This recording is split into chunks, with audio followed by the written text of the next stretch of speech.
Well, hello everybody. We're going to talk about endemic. A lot of people asking about Malawi and East Africa. It's more than just that now.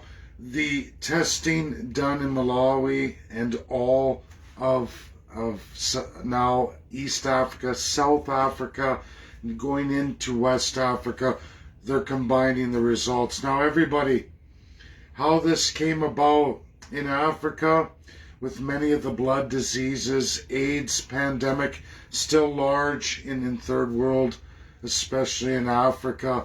There's a big difference between the way Malawi does things and the rest of the world does things, and this is what happened. One of the top viral researchers in the highest institute of Malawi went back to all the sample blood vials of the population taken from 2020 to 2021 to measure coronavirus antibodies.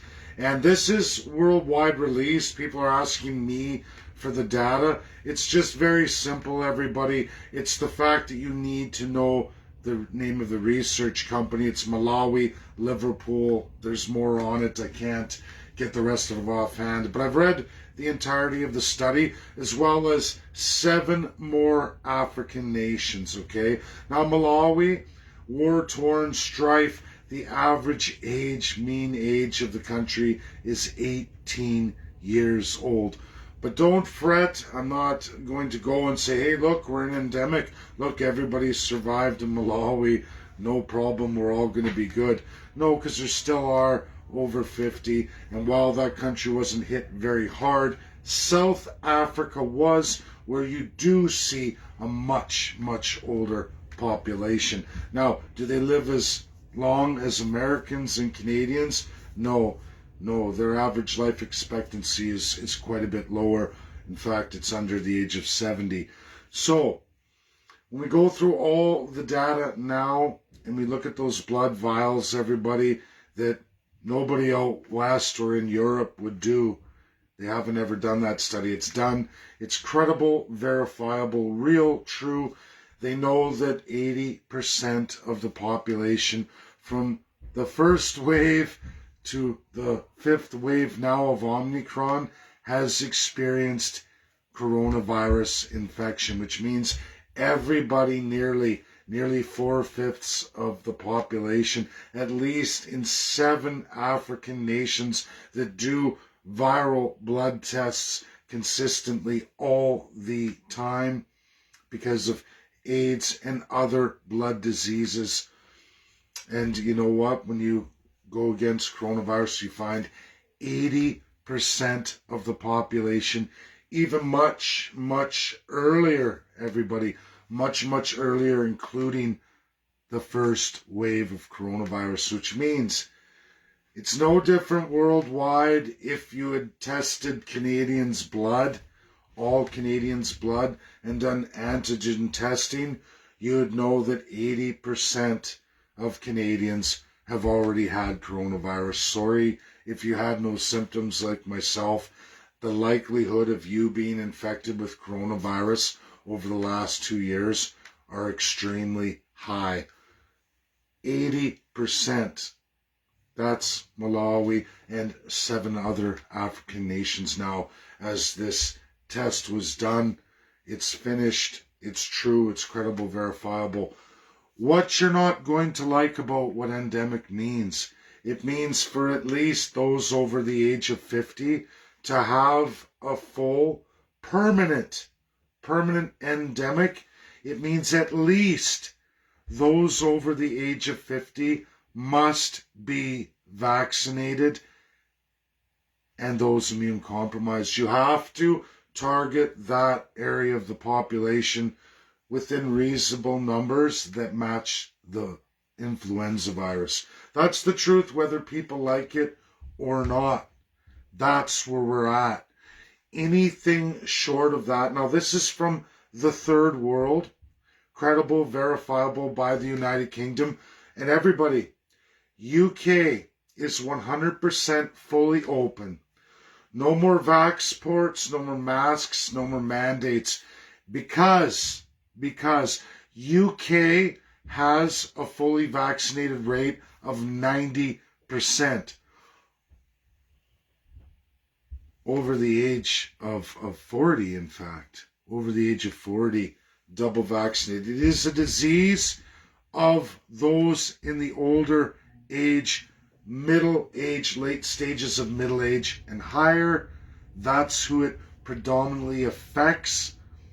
And of course, there's always going to be an immune compromised percentage of a population that will overrun the hospital systems. Malawi went through that too, even with its very young population. This is the data. This is credible, verifiable, and why United Kingdom is 100% fully open. Now, USA, with a much lower fully vaccinated rate, they're below 60%. I believe it's 58% right now of all eligible to be vaccinated in USA. Only 58% is fully vaccinated. However, when people like to look at their stats, the United States of America puts health on the responsibility of the individual, meaning in a large portion, each and every individual in the United States must be responsible for the health care, which means a bill. So if you end up in ICU over the age of 50, it was your choice not to get inoculated. It's going to be predominantly your expense. And for anyone who doesn't like to look at stats, many people in the United States every year go bankrupt over medical bills. Now, I'm not here to talk about what's right or what's wrong or what people should do, but if you want your full rights and freedoms, you want to enter endemic, for the country of Canada, we are in pure socialized healthcare, meaning there are no costs to the individual, no responsibility whatsoever when you won't make health decisions based on what's best for you or everybody else. It's your choice to do that. But why is it not everybody else's choice to say, I won't pay for you if you end up in ICU in long COVID with detrimental and serious health effects requiring a massive influx of money? Now, people argue this. We have a major convoy that everyone's just loving, and they don't realize, as I learned at the annual Boston Female Reproductive Rights Symposium, this is pro-choice versus pro-life. It is the biggest fight going on in the history of America on that basic civil right that women have no right and have never had the right to make that determination for themselves. Now, everybody, it's not about right or wrong. It's about what is, what isn't, reality going forward. If we allow medical freedom, medical choice for the individual in either the United States of America, we're looking at the case Roe versus Wade. If none of you have ever read it or watched the ample video where you watch the baby outside of the vaginal canal in a late stage abortion, getting the scissors through the brain, where they suck the brain out and literally the head shrinks because of the soft skull of babies to be delivered, and you watch the body twitch, you should go watch that, because that is what anti-vax demands in pro-choice. And if the government capitulates, they will have to capitulate to late-stage abortion and all the rest of it, meaning George W. Bush, his executive order banning all doctors in the United States of America from performing that procedure to harvest the brain matter quickly from birthing baby by forced abortion before they've died, no umbilical cord, no harm to baby until those scissors and that vacuum take the brain out of the skull and shrink the baby's head and you watch the body twitch. If you can stomach that, then by all means, I guess it's medical freedom for everybody. And women, in large percentage, are now going to get, like the socialism of full health care, will now be able to be paid by organizations for their aborted fetus brains. And from there, a lot of old men and old rich women are going to be able to solve a lot of diseases at late stage of life, because you'll be able to harvest the brains of babies. That's what we're talking about here in an exact manner. And if you think it's bullshit, everybody, please read Roe versus Wade. A massive Supreme Court case, a fight for more than 60 years in the United States of America. I can tell you this, from Boston University this year, anti-vax and the rest of it defeated pro-life for the first time in 60 years. The argument of that near full-term baby abortion and that video isn't enough to move the masses when you talk about medical freedom. Women were never allowed medical freedom. You want an abortion, you must go to your doctor several times before you can even get an abortion. And there are many, many rules applied. Now, again, I'm not arguing right or wrong. I'm just saying what's good for the goose is good for the gander. If you want pro-choice medical freedom without any responsibility of cost, get ready as a society. Late-stage abortions, brain harvesting, in pro-choice organizations able to purchase fetal brains in late-stage abortions. Hey, pro-choice, right? Hey, why can't women make money off their unborn babies? Hey, there's a lot of poor people out there. Why not, right? That's where we're going as a society. I mean, I'm not here to say one way or another. I know how I feel. There's nothing I wouldn't do for my children. There's no length of any football field I wouldn't go. There's no amount of hundreds and hundreds of experimental shots I wouldn't take in my arms for that of my children so they wouldn't have to. There's no amount of experiments I wouldn't go through to protect my children. That's a reality. But that's just me. I mean, I'm not judging anybody. I'm not saying anything, but very, very ever do we see people ever willingly want to take responsibility for their choices or their actions or the subsequent results of the choices we make. I can get on a soapbox, I can scream all day, but I'm telling everybody, Malawi and 7 other nations are in. UK's already ran with it. They've already decided, and it is a disease of those over 50 predominantly. It is clearly a disease that affects the immune compromised. It is time to shift gears, focus our efforts, and understand, everybody, 80%. There's no difference between black, red, white, yellow, minor genetic differences. We're all Homo sapiens. That's reality. Variations of other subspecies of man mixed in our genetic makeup depending on where your lineage comes from. I can tell you, Anglo-Saxon crap people talking and purity of bloodlines. Homo sapien is the least diluted from Africa, meaning generally the darker you are, the least amount of subspecies you have. When it comes to Caucasian, the most amount of Neanderthal is generally found in Caucasian, a subspecies of man. Is it huge? No. We're talking points of a percent here. Upwards of maybe a percent difference, depending.